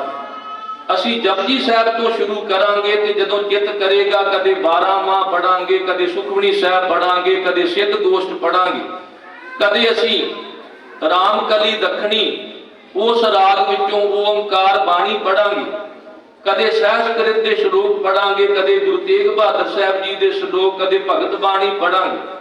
कि जिवें 36 प्रकार का भोजन असी रोज खाना चाहुंदे हां, ते सतगुरु जी ने एडा वड्डा अध्यात्मक भोजन का थाल परोस के दिता है। थाल विच 3 वस्तु पईओ सत संतोख विचारो। ते जिथे फिर कहा सर्व वेला मुख पाओ, कि जदों भी चित करे, जिस वेले भी तू चाहे बाणी नूं पढ़, बाणी दी विचार कर। ते बाबा दीप सिंह जी जदों बार बार जपजी साहब का पाठ पढ़ते, बार बार विचार करते, किव सचियारा होई है किव कूड़ा टुटै बाल, हुक्म रजाई चलना नानक लिखिया नाल। ते सच्ची मुच्ची सानू समझ आउंदी है कि सचियार उहिओ बन सकता है जिहड़ा जुड़ेगा आद सच जुगाद सच है भी सच नानक होसी भी सच। भी जिहड़ा प्रभु शुरू तो सच है, जिहड़ा युगां तो सच है, जिहड़ा हुण भी सच है ते आउण वाले समय विच भी सच रहेगा, जिहड़ा सच नाल जुड़ जाएगा वो सचियार बनेगा। ਤੇ ਜਿਹੜਾ ਸੱਚ ਨਾਲੋਂ ਟੁੱਟ ਕੇ ਮਿਥਿਆ ਨਾਲ ਜੁੜ ਗਿਆ, ਕੂੜ ਨਾਲ ਜੁੜ ਗਿਆ, ਝੂਠ ਨਾਲ ਜੁੜ ਗਿਆ, ਉਹ ਸਤਿਆਰ ਕਿਵੇਂ ਬਣ ਸਕਦਾ? ਸਗੋਂ ਸੱਚ ਨਾਲ ਜੁੜੇ ਹੋਏ ਦੀ ਨਿਸ਼ਾਨੀ ਇਹ ਹੈ, ਕੂੜ ਗਏ ਦੁਬਿਧਾ ਨਸੀ ਪੂਰਨ ਸੱਚ ਭਰੇ, ਕਿ ਉਹਨਾਂ ਦੀ ਜ਼ਿੰਦਗੀ ਵਿੱਚੋਂ ਕੂੜ ਵੀ ਮਨਫੀ ਹੋ ਜਾਂਦਾ ਹੈ। ਦੁਬਿਧਾ ਜਿਹਨੂੰ ਆਪਾਂ ਦੁਚਿੱਤਾਪਣ, ਕਨਫਿਊਜ਼ਨ ਕਹਿੰਦੇ, ਵੀ ਇੱਕ ਪਾਸੇ ਨਾ ਲੱਗਣਾ, ਕਦੇ ਮਨ ਵਿੱਚ ਗੁਰਮਤ ਵਾਲੇ ਖਿਆਲ ਆਉਣੇ, ਕਦੇ ਕਰਮ ਕਾਂਡਾਂ ਵਾਲੇ ਖਿਆਲ ਆਉਣੇ। ਜਿਹੜਾ ਬੰਦਾ ਦੁਚਿੱਤੇਪਣ ਵਿੱਚ ਹੈ, ਉਹਦੀ ਦੁਬਿਧਾ ਵੀ ਖਤਮ ਹੋ ਜਾਂਦੀ ਜਦੋਂ ਉਹ ਸੱਚ ਦੇ ਨਾਲ ਜੁੜ ਜਾਂਦਾ ਹੈ। ਤੇ ਬਾਬਾ ਦੀਪ ਸਿੰਘ ਜੀ ਨੂੰ ਇਸ ਗੱਲ ਦੀ ਬਾਰ-ਬਾਰ ਜਪਜੀ ਸਾਹਿਬ ਦਾ ਪਾਠ ਪੜ੍ਹ ਕੇ ਜਦੋਂ ਵਿਚਾਰ ਕਰਦੇ ਹੋਣਗੇ ਤੇ ਇਸ ਗੱਲ ਦੀ ਸਮਝ ਆਉਂਦੀ ਹੋਵੇਗੀ ਵੀ ਜੇ ਸਤਿਆਰ ਬਣਨਾ ਤੇ ਫਿਰ ਇਹ ਨਾ ਕਿਉਂ ਵੀ ਧਰਤੀ ਇੱਕ ਹੈ, ਆਕਾਸ਼ ਇੱਕ ਹੈ, ਪਤਾਲ ਇੱਕ ਹੈ। ਏਡਾ ਵੱਡਾ ਝੂਠ ਬੋਲ ਕੇ ਵੀ ਧਰਤੀ ਨੂੰ ਕਿਸੇ ਸ਼ੇਸ਼ ਨਾਗ ਨੇ ਜਾਂ ਕਿਸੇ ਬਲਦ ਨੇ ਚੁੱਕਿਆ, ਆਪਾਂ ਸਤਿਆਰ ਨਹੀਂ ਜੇ ਬਣ ਸਕਦੇ। ਸਤਿਆਰ ਉਦੋਂ ਬਣਾਂਗੇ ਜਦੋਂ ਕਵਾਂਗੇ ਪਾਤਾਲਾਂ ਪਾਤਾਲ ਲੱਖ ਆਗਾਸਾਂ ਆਗਾਸ। ਜਦੋਂ ਕਵਾਂਗੇ ਕਿ ਜੇ ਧਰਤੀ ਨੂੰ ਬਲਦ ਨੇ ਚੁੱਕਿਆ ਤੇ ਉਹ ਧਰਤੀ ਕਿਹਦੇ ਆਸਰੇ ਖੜੀ ਹੈ, ਉਹਦੇ ਥੱਲੇ ਕੌਣ ਹੈ, ਬਲਦ ਦੇ ਥੱਲੇ ਕੌਣ ਹੈ, ਤੇ ਧਰਤੀ ਹੋਰ ਪਰੈ ਹੋਰ ਹੋਰ ਤਿਸਤੈ ਭਾਰ ਤਲੈ ਕਵਣ ਜੋਰ। ਤੇ ਜਦੋਂ ਆਹ ਨੁਕਤਾ ਸਮਝ ਆਵੇਗਾ ਨਾ ਤੇ ਫਿਰ ਸੱਚਮੁੱਚ ਸਤਿਆਰ ਬਣਾਂਗੇ। ਜਦੋਂ ਬਾਰ-ਬਾਰ ਪੜਾਂਗੇ ਕਿ ਸਿੱਖ ਗੰਗ ਜਮਨ ਕੇ ਨਿਕਟ ਨਾ ਆਵੇ, ਆਪਣੇ ਗੁਰ ਕੇ ਸਰਵਰ ਨਾਵੇ। ਇਹਦੀ ਤਰਵੈਣੀ ਕਿਹੜੀ ਹੈ? ਸੁਣਿਆ ਮੰਨਿਆ ਮਨ ਕੀਤਾ ਭਾਉ, ਅੰਤਰਗਤ ਤੀਰਥ ਮਲ ਨਾਉ। ਇਹ ਰੋਜ਼ ਆਖਦਾ ਗੰਗ ਬਨਾਰਸ ਸਿਫਤ ਤੁਮਾਰੀ ਨਾਵੇ ਆਤਮ ਰਾਉ, ਸਾਜਾ ਨਾਵਣ ਤਾਂ ਥੀਐ ਜਾਂ ਐਨਸ ਲਾਗੈ ਭਾਉ। ਤੇ ਜਦੋਂ ਬਾਬਾ ਦੀਪ ਸਿੰਘ ਜੀ ਬਾਰ-ਬਾਰ ਇਹ ਦੁੱਖ ਪੜ੍ਹਦੇ ਹੋਣਗੇ, ਤੀਰਥ ਨਾਵਾਂ ਜੇ ਤਿਸ ਭਾਵਾਂ ਵਿਣ ਭਾਣੇ ਇਹ ਨਾਏ ਕਰੀ। ਆਹ ਸਤਿਆਰ ਬਣਨ ਦਾ ਤਰੀਕਾ ਦੱਸਿਆ ਜਪਜੀ ਸਾਹਿਬ ਦੇ ਵਿੱਚ। ਤੇ ਜਦੋਂ ਬਾਬਾ ਦੀਪ ਸਿੰਘ ਜੀ ਇਸ ਤਰ੍ਹਾਂ ਸਤਿਗੁਰੂ ਜੀ ਦੇ ਉਪਦੇਸ਼ ਨੂੰ ਆਪਣੇ ਹਿਰਦੇ ਵਿੱਚ ਵਸਾਉਂਦੇ ਤੇ ਭਾਈ ਗੁਰਦਾਸ ਜੀ ਲਿਖਦੇ ਨੇ, ਸਤਿਗੁਰ ਚਰਨ ਸ਼ਰਨ ਚੱਲ ਜਾਏ ਸਿੱਖ, ਤਾਂ ਚਰਨ ਸ਼ਰਨ ਜਗਤ ਚੱਲ ਆਵੇ।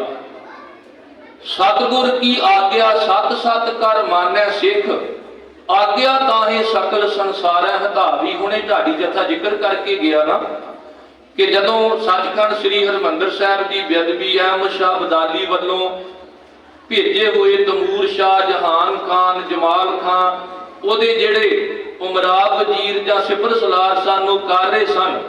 ਤੇ ਬਾਬਾ ਦੀਪ ਸਿੰਘ ਜੀ ਕਲਮ ਛੱਡ ਕੇ 18 ਸ਼ੇਰ ਦਾ 2 ਧਾਰਾ ਖੰਡਾ ਪਕੜ ਕੇ ਜਦੋਂ ਅਰਦਾਸ ਕਰਕੇ ਤੁਰੇ ਤੇ ਪ੍ਰਸਿੱਧ ਇਤਿਹਾਸਕਾਰ ਡਾਕਟਰ ਟਰੰਪ ਦੇ ਮੁਤਾਬਕ ਗਿਣਤੀ ਕੇਵਲ 500 ਦੀ ਸੀ, ਪਰ ਮਾਲਵੇ, ਦੁਆਬੇ ਤੇ ਮਾਝੇ, ਬੀਕਾਨੇਰ ਦੇ ਇਲਾਕੇ ਵਿੱਚੋਂ ਵੱਖ-ਵੱਖ ਥਾਵਾਂ ਤੋਂ ਸਿੱਖ ਪਹੁੰਚਣੇ ਸ਼ੁਰੂ ਹੋ ਗਏ ਤੇ ਤਰਨਤਾਰਨ ਸਾਹਿਬ ਤੱਕ ਇਹ 500 ਦੀ ਗਿਣਤੀ 5000 ਤੱਕ ਪਹੁੰਚ ਗਈ।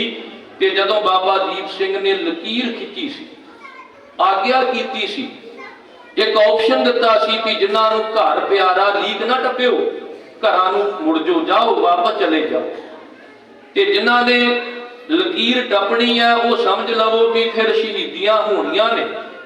ਤੇ ਇਤਿਹਾਸ ਕਹਿੰਦਾ ਵੀ ਇੱਕ ਵੀ ਸਿੱਖ ਨੇ ਬਾਬਾ ਦੀਪ ਸਿੰਘ ਦੀ ਆਗਿਆ ਨੂੰ ਮੋੜਿਆ ਨਹੀਂ ਸੀ, ਕਿਉਂਕਿ ਬਾਬਾ ਦੀਪ ਸਿੰਘ ਜੀ ਸਤਿਗੁਰੂ ਦੀ ਆਗਿਆ ਨੂੰ ਸਤ-ਸਤ ਕਰਕੇ ਮੰਨਦੇ ਸਨ। ਤੇ ਇਹੋ ਜਿਹੇ ਜਰਨੈਲਾਂ ਦੀ ਆਗਿਆ ਨੂੰ, ਗੁਰੂ ਕੇ ਸਿੱਖਾਂ ਦੀ ਆਗਿਆ ਨੂੰ ਤਰਸਦਾ ਸੰਸਾਰ। ਬਾਬਾ ਦੀਪ ਸਿੰਘ ਜੀ ਨੇ ਆਗਿਆ ਕੀਤੀ ਤੇ ਸਾਰੇ ਦੇ ਸਾਰੇ ਸਿੱਖ ਲਕੀਰ ਟੱਪ ਕੇ ਅੱਗੇ ਆ ਗਏ, ਮਰਨ ਮਾਰਨ ਲਈ ਤਿਆਰ ਹੋ ਗਏ। ਭਾਈ ਗੁਰਦਾਸ ਜੀ ਨੇ ਤੀਸਰਾ ਬਚਨ ਕਿਹਾ, ਕਹਿਣ ਲੱਗੇ ਸਤਿਗੁਰ ਸੇਵਾ ਭਾਏ ਪ੍ਰਾਨ ਪੂਜਾ ਕਰੇ ਸਿੱਖ, ਸਰਬ ਨਿਧਾਨ ਅਗਰ ਭਾਗ ਲਿਵ ਲਾਵੇ। ਜਦੋਂ ਸਤਿਗੁਰੂ ਦੇ ਦਰ ਤੇ ਸੇਵਾ ਕਰਨ ਵਾਲਾ ਜੇ ਕਿਤੇ ਪ੍ਰਾਣ ਵੀ ਖਤਰੇ ਵਿੱਚ ਪੈ ਜਾਣ, ਪ੍ਰਾਣਾਂ ਦੀ ਬਾਜੀ ਵੀ ਲਾਉਣੀ ਪੈ ਜਾਵੇ, ਤੇ ਉਹ ਪ੍ਰਾਣ ਨਿਸ਼ਾਵਰ ਕਰਨ ਤੱਕ ਇਹ ਸੇਵਾ ਕਰਦਾ ਰਵੇ ਤੇ ਦੁਨੀਆ ਦੇ ਸਾਰੇ ਖਜ਼ਾਨੇ ਫਿਰ ਉਹਦੇ ਅੱਗੇ ਹੱਥ ਜੋੜ ਕੇ ਐਸੇ ਗੁਰਸਿੱਖ ਦੀ ਲਿਵ ਜੋੜਦੇ ਨੇ, ਧਿਆਨ ਲਾਉਂਦੇ ਨੇ ਗੁਰਸਿੱਖ ਦਾ, ਜਿਹੜਾ ਸਿੱਖ ਇੰਨੀ ਉੱਚੀ ਅਵਸਥਾ ਦਾ ਹੋਵੇ। ਕਿਉਂਕਿ ਅਖੀਰਲਾ ਬਚਨ ਭਾਈ ਗੁਰਦਾਸ ਜੀ ਨੇ ਕਿਹਾ, ਸਤਿਗੁਰ ਸੀਖਿਆ ਦੀਖਿਆ ਹਿਰਦੈ ਪ੍ਰਵੇਸ਼ ਜਾਹੇ, ਤਾਂ ਕੀ ਸੀਖ ਸੁਨਤ ਪਰਮ ਪਦ ਪਾਵਹੀ। ਜਿਹਦੇ ਅੰਦਰ ਗੁਰੂ ਦੀ ਦੀਖਿਆ ਵੀ ਹੈ, ਜਿੰਨੇ ਖੰਡੇ ਦੀ ਪੌੜ ਵੀ ਲਈ ਹੋਈ ਹੈ, ਇਹਨੂੰ ਦੀਖਿਆ ਕਹਿੰਦੇ। ਤੇ ਫਿਰ ਗੁਰੂ ਦੀ ਸਿੱਖਿਆ ਵੀ ਜਿਹਦੇ ਜੀਵਨ ਵਿੱਚ, ਸਤਿਗੁਰ ਦੀਖਿਆ ਸੀਖਿਆ ਹਿਰਦੈ, ਜਿਹਦੇ ਹਿਰਦੇ ਵਿੱਚ ਗੁਰੂ ਦੀ ਸਿੱਖਿਆ ਵੀ ਹੈ ਦੀਖਿਆ ਵੀ ਹੈ, ਤਾਂ ਕੀ ਸੀਖ ਸੁਨਤ ਪਰਮ ਪਦ ਪਾਵਈ। ਉਹਨਾਂ ਗੁਰਸਿੱਖਾਂ ਦੀ ਸਿੱਖਿਆ ਸੁਣ ਕੇ ਜੀਵਨ ਪਰਮ ਪਦਵੀ ਤੱਕ ਪਹੁੰਚ ਜਾਂਦਾ। ਇਸੇ ਕਰਕੇ ਮੇਰੇ ਸਤਿਗੁਰਾਂ ਨੇ ਆਪਣੀ ਸਰੀਰਕ ਹਾਤੀ ਵਿੱਚ ਆਪਣੇ ਗੁਰਸਿੱਖਾਂ ਨੂੰ ਬੜੀਆਂ ਬੜੀਆਂ ਬਖਸ਼ਿਸ਼ਾਂ ਕਰਕੇ ਨਵਾਜਿਆ ਸੀ। ਭਾਈ ਪਾਰੋ ਜੁਲਕਾ ਵਰਗਿਆਂ ਨੂੰ ਕਿਹਾ ਸੀ ਇਹ ਪਰਮਹੰਸ ਹੈ। ਬਾਬਾ ਬੁੱਢਾ ਸਾਹਿਬ ਜੀ ਨੂੰ ਕਿਹਾ ਸੀ, ਬਾਬਾ ਜੀ ਮੇਰੇ ਪੁੱਤਰ ਨੂੰ ਵਿਦਿਆ ਪੜ੍ਹਾਓ। ਗੁਰੂ ਅਰਜਨ ਦੇਵ ਮਹਾਰਾਜ ਤੇ ਬਾਬਾ ਬੁੱਢਾ ਸਾਹਿਬ ਜੀ ਨੇ ਹੱਥ ਜੋੜ ਕੇ ਕਿਹਾ ਸੀ, ਪਾਤਸ਼ਾਹ ਮੈਂ ਖੇਤੀਬਾੜੀ ਦਾ ਇੰਚਾਰਜ, ਮੈਂ ਮੱਝਾਂ ਦਾ ਛੇੜੂ, ਘਾਹ ਖੋਤ ਕੇ ਮੱਝਾਂ ਦੀ ਸੇਵਾ ਕਰਨ ਵਾਲਾ, ਮੈਂ ਆਪ ਦੇ ਪੁੱਤਰ ਨੂੰ ਕਿਹੜੀ ਵਿਦਿਆ ਪੜ੍ਹਾਵਾਂ। ਤੇ ਗੁਰੂ ਅਰਜਨ ਦੇਵ ਮਹਾਰਾਜ ਨੇ ਕਿਹਾ ਸੀ, ਬਾਬਾ ਬੁੱਢਾ ਜਿਹੜੀ ਵਿਦਿਆ 12 ਸਾਲ ਦੀ ਉਮਰ ਵਿੱਚ ਤੈਨੂੰ ਗੁਰੂ ਨਾਨਕ ਸਾਹਿਬ ਨੇ ਪੜ੍ਹਾਈ ਤੇ ਤੂੰ ਬੱਚੇ ਤੋਂ ਬਜ਼ੁਰਗ ਬਣ ਗਿਆ, ਸਿਆਣਪ ਆ ਗਈ ਤੇਰੀ ਜ਼ਿੰਦਗੀ ਵਿੱਚ, ਉਹ ਵਿਦਿਆ ਪੜ੍ਹਾ। ਭਾਵ ਇਹ ਬਾਬਾ ਬੁੱਢਾ ਹੋਣਾ ਵੀ ਇੱਕ ਸਤਿਗੁਰੂ ਜੀ ਨੇ ਬਜ਼ੁਰਗੀ ਦਾ ਸਿਖਰ ਕਹਿ ਕੇ ਆਪਣੇ ਸਿੱਖ ਨੂੰ ਨਵਾਜਿਆ ਸੀ। ਭਾਈ ਮੰਝ ਦੀ ਸੇਵਾ ਤੋਂ ਖੁਸ਼ ਹੋ ਕੇ ਕਿਹਾ ਸੀ, ਭਾਈ ਮੰਝ ਗੁਰੂ ਅਰਜਨ ਦੇਵ ਮਹਾਰਾਜ ਨੇ ਕਿ ਕਦੇ ਸਾਨੂੰ ਭੱਟਾਂ ਨੇ ਕਲਯੁਗ ਜਹਾਜ਼ ਅਰਜਨ ਗੁਰੂ ਕਹਿ ਕੇ ਸਾਡੇ ਗੁਣ ਗਾਏ, ਕਦੇ ਗੋਇੰਦਵਾਲ ਸਾਹਿਬ ਦੀ ਧਰਤੀ ਤੇ ਨਾਨੇ ਗੁਰੂ ਗੁਰੂ ਅਮਰਦਾਸ ਜੀ ਨੇ ਦੋਹੇ ਥਾ ਬਾਣੀ ਕਾ ਬੋਹ ਥਾ ਕਿਹਾ। ਪਰ ਸਿੱਖਾ ਅੱਜ ਤੇਰੀ ਸੇਵਾ ਲਗਨ ਗੁਰੂ ਨੂੰ ਸਮਰਪਿਤ, ਵੀ ਹੱਥ ਵਿੱਚ ਕਈ ਪਕੜ ਕੇ ਘਰ ਵਿੱਚੋਂ ਸਖੀ ਸਰਵਰ ਦੀ ਜਗ੍ਹਾ ਢਾ ਦਿੱਤੀ ਹੈ ਤੇ ਗੁਰੂ ਦਰ ਤੇ ਸਮਰਪਿਤ ਹੋ ਕੇ ਸੇਵਾ ਕੀਤੀ। ਸਾਹਿਬ ਨੇ ਏਡਾ ਵੱਡਾ ਲੰਗਰ ਬਖਸ਼ਿਸ਼ ਕੀਤਾ, ਕਹਿਣ ਲੱਗੇ ਮੰਝ ਪਿਆਰਾ ਗੁਰੂ ਕੋ ਗੁਰੂ ਮੰਝ ਪਿਆਰਾ, ਮੰਝ ਗੁਰੂ ਕਾ ਬੋਹਿਤਾ ਜਗ ਲੰਘਣ ਹਾਰਾ। ਤੇ ਜਦੋਂ ਭਾਈ ਵਿਧੀ ਚੰਦ ਜੀ ਬਾਰੇ ਪੁੱਛਿਆ, ਸਤਿਗੁਰਾਂ ਕਹਿ ਦਿੱਤਾ, ਵਿਧੀ ਚੰਦ ਸੀਨਾ ਗੁਰੂ ਕਾ ਸੀਨਾ ਪ੍ਰੇਮ ਰੰਗ ਭੀਨਾ। ਤੇ ਜਦੋਂ ਭਾਈ ਵਿਧੀ ਚੰਦ ਨੂੰ ਪੁੱਛਦੇ ਕੀ ਮੰਗਣਾ ਤੇ ਉਹ ਮੰਗਦੇ ਸਨ ਗੁਰੂ ਦਾ ਅੰਗ, ਸਾਧ ਦਾ ਸੰਗ, ਨਾਮ ਦਾ ਰੰਗ ਤੇ ਨਿਸ਼ਚਾ ਅਭੰਗ। ਤੇ ਸੱਚੀ ਮੁੱਚੀ ਜਦੋਂ ਸਿੱਖ ਆਪਣੇ ਹਿਰਦੇ ਵਿੱਚ ਗੁਰੂ ਦੀ ਸਿੱਖਿਆ ਵੀ ਵਸਾ ਲੈਂਦਾ ਤੇ ਦੀਖਿਆ ਵੀ ਵਸਾ ਲੈਂਦਾ, ਜਿਹੜਾ ਉਹਨੂੰ ਜੀਵਨ ਮਿਲਦਾ ਨਾ ਉਹ ਮਰਨ ਤੋਂ ਬਾਅਦ ਵੀ ਕਾਇਮ ਰਹਿੰਦਾ। ਆ ਸਰੀਰਕ ਜੀਵਨ ਸਾਡੇ ਸਾਰਿਆਂ ਕੋਲ ਹੈ।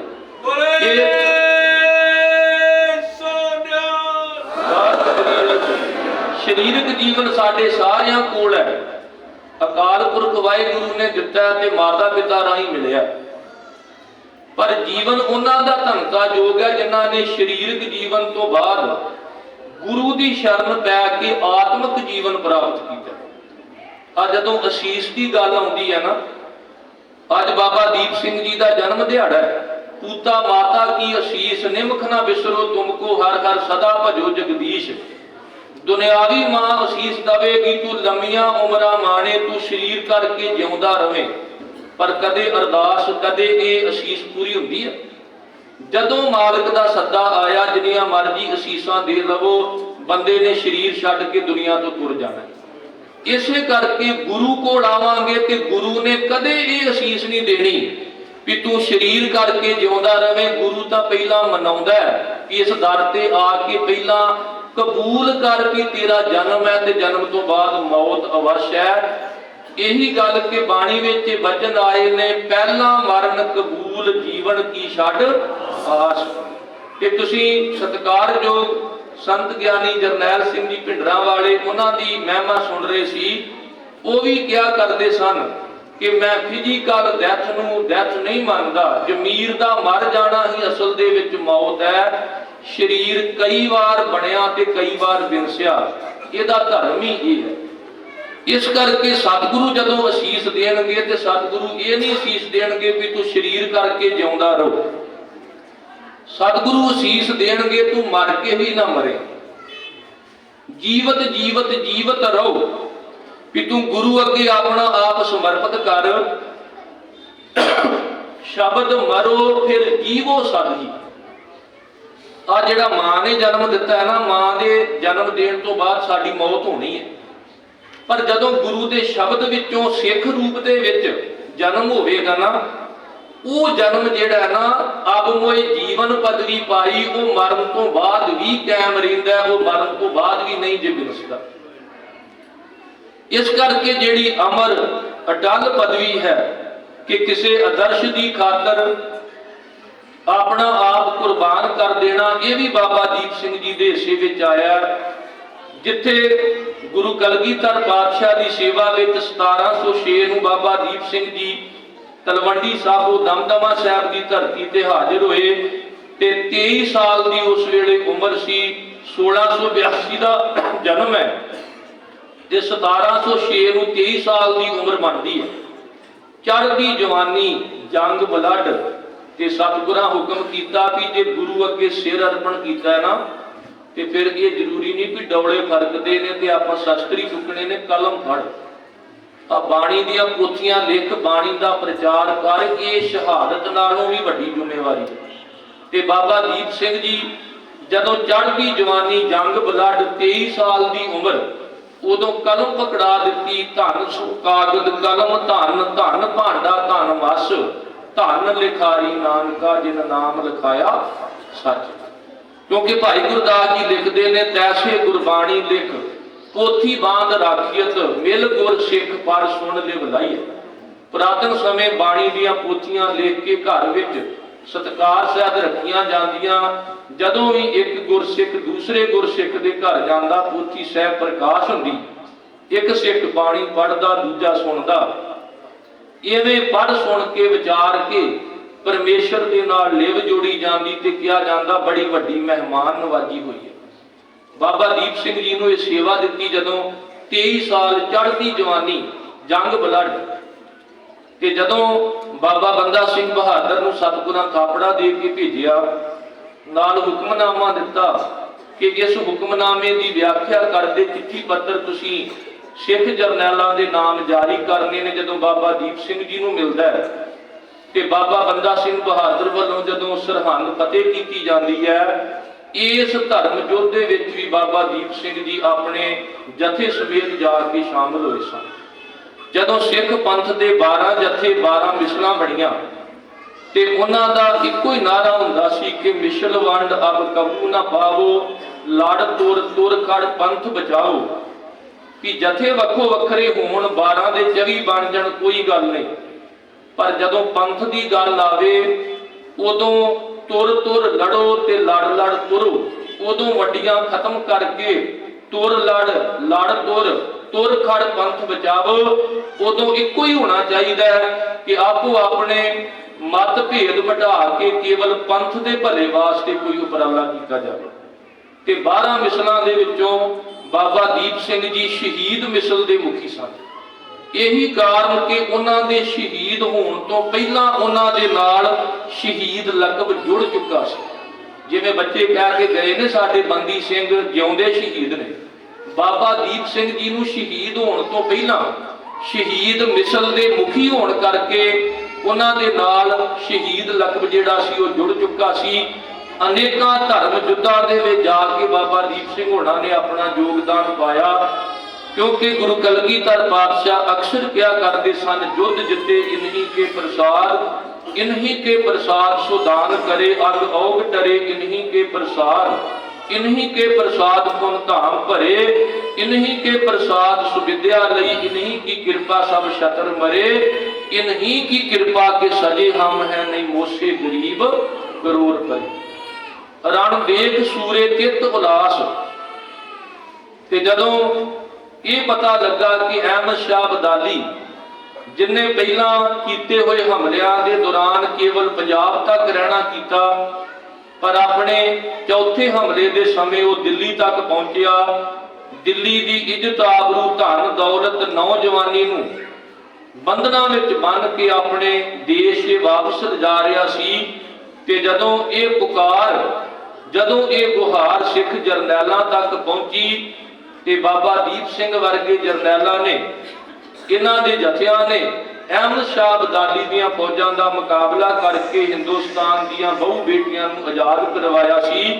किसी कवि ने लिखिया कि अकाल का नारा मारा तब गुरु गोबिंद सिंह के गाजी सिंहों ने, पै भीत हुई और कांप उठी जो मान मती तुर्कानी थी। पंजाब के बोले शाहद हैं जिसमें लटक रही लीरें, उस भाग रहे दुरानी की सलवार जहां उलझानी थी। जदों सिख जरनैलां ने हमला किया ते दौड़े जांदे दुरानियां ते अबदालियां दियां तंबियां झाड़ियां विच अड़ के जदों लीरो लीर होईयां, पंजाब दे बोले अज भी शादी भरदे ने, गवाही दिंदे ने कि जदों अहमद शाह अब्दाली दा मूंह मोड़िया ते किसी कवि ने लिखिया, कभी नादर तुझसे डरता था, अब्दाली भी खम खाता था, तब तुझको एक लगन थी दुखियां का दर्द वडाने की। बाबा दीप सिंह वर्गे अनेकां जरनैलां ने इन्हां जरवाणियां दे मूंह मोड़ के रख दिते ते खफा होया अहमद शाह अब्दाली जदों जांदा होया हुक्म दे के गया अपने पुत्र तैमूर शाह नूं, लाहौर दे सूबे जहान खान नूं ते सैनापति जमाल खान, ये दोवें नाम रलदे ने। सूबा जहान खान है ते जमाल खान शाह जिहड़ा जमाल खान ये सैनापति है। इंज कह लईए कि सूबे का मतलब मुख मंत्री ते जिहड़ा सैना दा मुखी है वो फौजदार जिहड़ा सी वो जमाल शाह सी। जमाल खान ही लिखिया, इस करके जहान खान ते जमाल खान आपस विच नाम रलदे मिलदे। जदों बाबा दीप सिंह जी नूं ये खबरां मिलदियां ने ते वेखो बाबा दीप सिंह जी उदों ही बजुर्ग अवस्था दे विच 75 साल की उम्र है ते जो गुरबाणी का सिद्धांत है कि तली ते शीश रख के तुर पे भी हुण सिर भावें 100 किलोमीटर ते जाके कटिया जावे, भावें 200 किलोमीटर ते जाके कटिया जावे, हुण जिस मुहिम नूं फतेह करन लई तुरे आ, सचमुच एक प्रण कीता सी कि हुण ये सिर देण तो बिना जिहड़ा धर्म है वो रहना नहीं। ते बाबा दीप सिंह जदों अपने जथे समेत गोलगढ़ के स्थान ते पहुंचते ने जिथे अहमद शाह अब्दाली दीआं फौजां नाल मुकाबला हुंदा है, बड़ा गह गच मुकाबला जिहदे विच गुरु के सिखां ने कईयां नूं मौत दे घाट उतारिया कि जदों आमो सामना वार होण दे नाल दोवां जरनैलां दे सिर धड़ तों जुदा हो गए। कि तुसीं सुण रहे सी कि उस वेले लागों एक सिख ने कहा, बाबा जी तुहाडा प्राण जे बाकी है, तुसीं सचखंड श्री हरमंदर साहिब दीआं परिक्रमा विच अपना सीस अर्पण करके शहीद होना सी। कहंदे कवि दे भाव ने मैं कह के समाप्ति वाले पासे आवां कि होनी ने भी मंगारिया बाबा दीप सिंह नूं, कहण लगी दीप सिंह किहड़ा प्रण कर लिया, मेरे अगे तां अर्जन वर्गे भीम वर्गे बड़े बड़े जरनैल भी ना टिक सके, मैं ते सारियां नूं निगल गईयां, अर्जन ते भीम ना छड्डे दारा बहराम ना, इत्थे ते जरा संग जे लैंदा कोई नाम ना, जम्मिया जो इस जग ते खाना मैं मार के, छड्ड दे तू दाइए दीप सिंह जावेंगा हार के। बोले बाबा दीप सिंह खंडा खड़काए के, करना मैं शीश चढ़ावा अमृतसर जाएगा, ਸਿੰਘਾਂ ਦਾ ਕੀਤਾ ਅਰਦਾਸਾ ਤੋੜ ਨਿਭ ਜਾਵੇਗਾ, ਕੀਤੇ ਪ੍ਰਾਣ ਤੋੜ ਨਿਭਣਗੇ। ਤੇ ਅਨੋਖਾ ਪ੍ਰਾਣ ਬਾਬਾ ਦੀਪ ਸਿੰਘ ਨੇ ਕੀਤਾ ਕਿ ਮੌਤ ਅਟਲ ਹੈ ਪਰ ਉਦੋਂ ਤੱਕ ਮੌਤ ਨੇੜੇ ਨਹੀਂ ਆਵੇਗੀ ਜਦੋਂ ਤੱਕ ਮੇਰਾ ਪ੍ਰਾਣ ਪੂਰਾ ਨਹੀਂ ਹੁੰਦਾ। ਤੇ ਸੱਚੀ ਮੁੱਚੀ ਭਾਈ ਤਾਰੂ ਸਿੰਘ ਨੇ ਵੀ ਇਹੀ ਕਿਹਾ ਸੀ ਕਿ ਧਰਮ ਕੇ ਹੇਤ ਸ਼ਰੀਰ ਮੇਰਾ, ਪ੍ਰਾਣ ਪਾਲ ਕੇ ਖਾਕ ਕੇ ਸਾਥ ਮਿਲੇਗਾ, धर्म ते चित अडोल खड़ा, ब्रह्मांड हिले पर ये नहीं हिलेगा, साजो समान त्रिलोकी को राज, कुबेर की माया का द्वार खुलेगा, इति विभूति को देख ना तारू मिरगिंद का चित डुलेगा। क्योंकि जेड़े शहीद होने वास्ते तुर पैण उन्हां नूं तां रब ये भी कहे कि मुड़ जो वापस, मैं अपनी खुदाई भी तुहानूं दित्ती ते वो फिर भी वापस नहीं मुड़ते, क्योंकि जो आशिक हैं शहादत के वो जीना छोड़ देते हैं, खिलौना समझकर जिस्म को खुशी से फोड़ देते हैं, ना ताजो तख्त ना हूरों की हसरत, खुदा खुदाई भी दे तो उसको मोड़ देते हैं, शहीद की जो मौत है वो कौम की हयात है। ਹਯਾਤ ਨਾਮ ਜ਼ਿੰਦਗੀ ਦਾ ਹੈ। ਜ਼ਿੰਦਗੀ ਤਾਂ ਜ਼ਿੰਦਗੀ ਹੁੰਦੀ ਹੈ, ਪਰ ਸ਼ਹੀਦਾਂ ਦੀ ਮੌਤ ਵੀ ਜ਼ਿੰਦਗੀ ਹੋਇਆ ਕਰਦੀ ਕੌਮਾਂ ਵਾਸਤੇ, ਕਿਉਂਕਿ ਉਹਨਾਂ ਦੀ ਸ਼ਹਾਦਤ ਤੋਂ ਬਾਅਦ ਇੱਕ ਨਵਾਂ ਜੀਵਨ ਕੌਮ ਨੂੰ ਮਿਲਦਾ ਹੈ। शहीद की जो मौत है वो कौम की हयात है, हयात तो हयात है, वो मौत भी हयात है। अज सारे तुसी रल मिल करके सिख कौम दे उस अणखीले जरनैल सिरलथ जोधे नाम बाणी दे रसीए जिन्हां दी शख्सियत बहुत पक्की है कि कई तरह के गुण गुरु कलगीधर पातशाह ने अपने सिख दे विच भरे सन। ਤੇ ਅੱਜ ਉਹਨਾਂ ਦਾ ਜਨਮ ਦਿਹਾੜਾ ਤੁਸੀਂ ਬੜੀ ਸ਼ਰਧਾ ਭਾਵਨਾ ਸਹਿਤ ਮਨਾਉਂਦੇ ਹੋ, ਪਰ ਬਾਬਾ ਦੀਪ ਸਿੰਘ ਵਰਗੀਆਂ ਸ਼ਖਸੀਅਤਾਂ ਦਾ ਜਨਮ ਦਿਹਾੜਾ ਵੀ ਉਹਨਾਂ ਦੀ ਸ਼ਹਾਦਤ ਨੂੰ ਸੁਣਾ ਕੇ ਹੀ ਸੰਪੂਰਨ ਹੁੰਦਾ ਹੈ।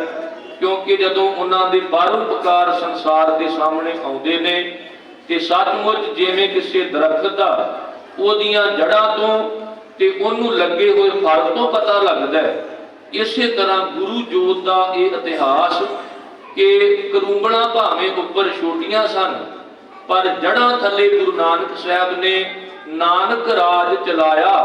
ਸੱਚ ਕੋਟ ਸਤਾਣੀ ਨੀਂਵਦੈ, ਜੜ੍ਹਾਂ ਗੁਰੂ ਨਾਨਕ ਸਾਹਿਬ ਨੇ ਰੱਖੀਆਂ ਨੇ।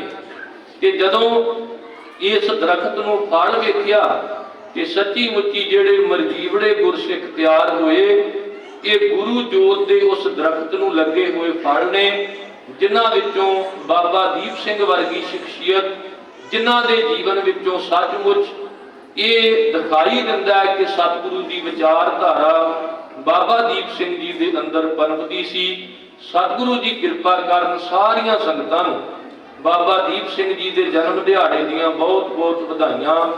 ਕੋਟਾਨ ਕੋਟ ਸ਼ੁਕਰ ਸਾਹਿਬ ਸਤਿਗੁਰੂ ਗੁਰੂ ਗ੍ਰੰਥ ਸਾਹਿਬ ਜੀ ਦਾ, ਅਕਾਲ ਪੁਰਖ ਵਾਹਿਗੁਰੂ ਜੀ ਦਾ, ਆਪ ਸਾਰੀਆਂ ਸੰਗਤਾਂ ਦਾ, ਪ੍ਰਬੰਧਕਾਂ ਦਾ ਔਰ ਡਿਸਟ੍ਰਿਕਟ ਕਮੇਟੀ ਦੇ ਜੋ ਮੁੱਖ ਸੇਵਾਦਾਰ ਨੇ ਸਰਦਾਰ ਰਣਜੀਤ ਸਿੰਘ ਜੀ ਚੌੜਾ, ਜਿਨ੍ਹਾਂ ਨੇ ਦਾਸ ਤੱਕ ਆਪ ਜੀ ਦਾ ਸੁਨੇਹਾ ਪਹੁੰਚਾਇਆ ਤੇ ਦਾਸ ਅੱਜ ਆਪ ਸੰਗਤਾਂ ਦੇ ਦਰਸ਼ਨ ਕਰਨ ਵਾਸਤੇ ਇੱਥੇ ਪਹੁੰਚਿਆ। ਫਿਰ ਇੱਕ ਵਾਰ ਸਾਰੀਆਂ ਸੰਗਤਾਂ ਨੂੰ ਬਹੁਤ ਬਹੁਤ ਵਧਾਈ।